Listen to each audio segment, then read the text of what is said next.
Hey, what's going on guys? Welcome back to a brand new Division video. What I guess today is what I believe to be one of the best assault rifle builds in the game, if not the best assault rifle build for PvP and PvE. So I'm going to show you guys this build. I've been working on it for a little bit now. In no way is this build complete. There's still a lot of gear pieces I can get better and just pretty much have more useful things that I do have right now. But I still wanted to make a video on this build and show you guys about it because the past two games I played, I actually got 35 kills plus in both the games, and I'm not sure if that's the build or I'm just getting really lucky lobbies, but I really enjoyed this build. It really is useful, and I don't know, I wanted to share it with you guys so you can possibly use it for Last Stand, the Dark Zone, or PvE, whatever you want. So if you guys do enjoy this video, don't forget to leave a like, subscribe for more videos, and let's get right into this build. So as you guys can see, this is the build. The first thing that pops in your eyes are the Skull MC gloves. Now yes, I'm using Skull MC gloves. Whenever you're making a high-end / exotic build, you always want these gloves. They're really good. I'm going to show you guys what's rolled on them a little bit later, but for now we're going to go over the weapons first. So my weapon of choice is the lightweight M4. Honestly, the best weapon in my opinion right now in the game. Maybe it's getting nerfed in the future, maybe it's not. But for now, if you want to use a really good assault rifle, get a lightweight M4 and hopefully you get lucky and get some decent talents. But what I actually have on mine is 22% enemy armor damage, 23.6k base damage, which isn't really the highest, but you know, it is what it is. But for my talents, what I have is adept, responsive, and deadly. And in my opinion, this is the best combination for a assault rifle, especially for this build. You can go with something like competent or unforgiving in the free slots, but it does have its ups and downs, and in my opinion, these three weapon talents just go together really well for PvP or PvE. So the reason I'm using adept is actually for the critical hit chance. You guys know with assault rifles, critical hit chance is very important because if you can crit a lot, you're obviously going to do a lot more damage and pretty much melt players that you see in your path. And what's really good with adept is you can actually stack it with your skills. So if you have a bit of skill haze on your build, it's going to be even better, and I would recommend using adept over competent if you don't have a lot of skill power and if you don't have a lot of electronics. Anyways, moving on to the main part, what I'm using for my gear is, first up we have the Vigorous Chest. Vigorous Chest, hands down one of my favorite chest pieces. If I had a bare chest piece, I would be using that, but unfortunately mine sucks, and if you have a bare chest piece you can obviously use it, but like I said, mine is pretty awful, so that's why I'm using Vigorous, but I'm not complaining, it's still really good. Anyways, what it has is health, skill haze, and ammo capacity. Now you want to roll skill haze on your Vigorous Chest because this is where adept, and this is where this kind of concept of a build gets put together with a lot of skill haze.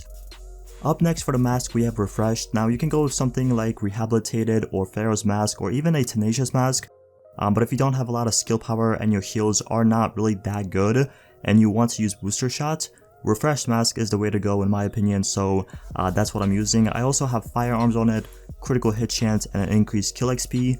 Increased kill XP is very useless. If you get something like damage to leads or disruptor resistance, it's even better, but you know, it doesn't really matter that much. For my knee pads, I'm using strikers. Now you guys can go with shortbow knee pads or anything you wish. The only reason I'm using them is because they have burn resistance, disorientation resistance, and bleed resistance with a nice health roll and firearms, so that's why I'm using striker knee pads. Up next we have the specialized backpack. Now this is where you guys can go a little bit different.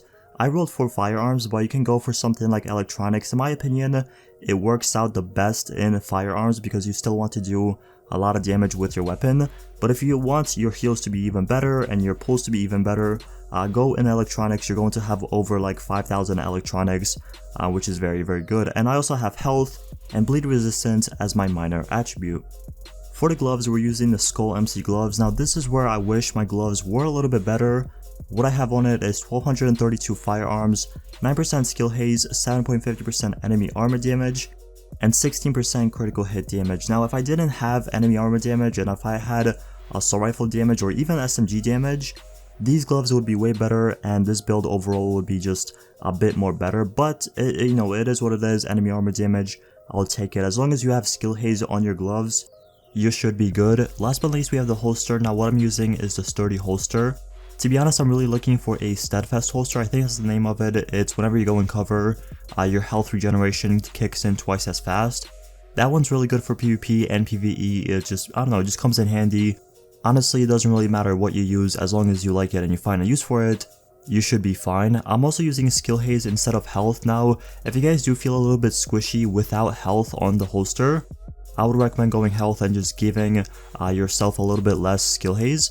But if you guys can hang around like 205, 210,000 health, then definitely use skill haze. It's going to help you get your stuff faster, and it's just going to work better with the build. So that is pretty much it for the gear. That's what I'm using. I'm also using all skill haze mods like electronics or firearms skill haze mods.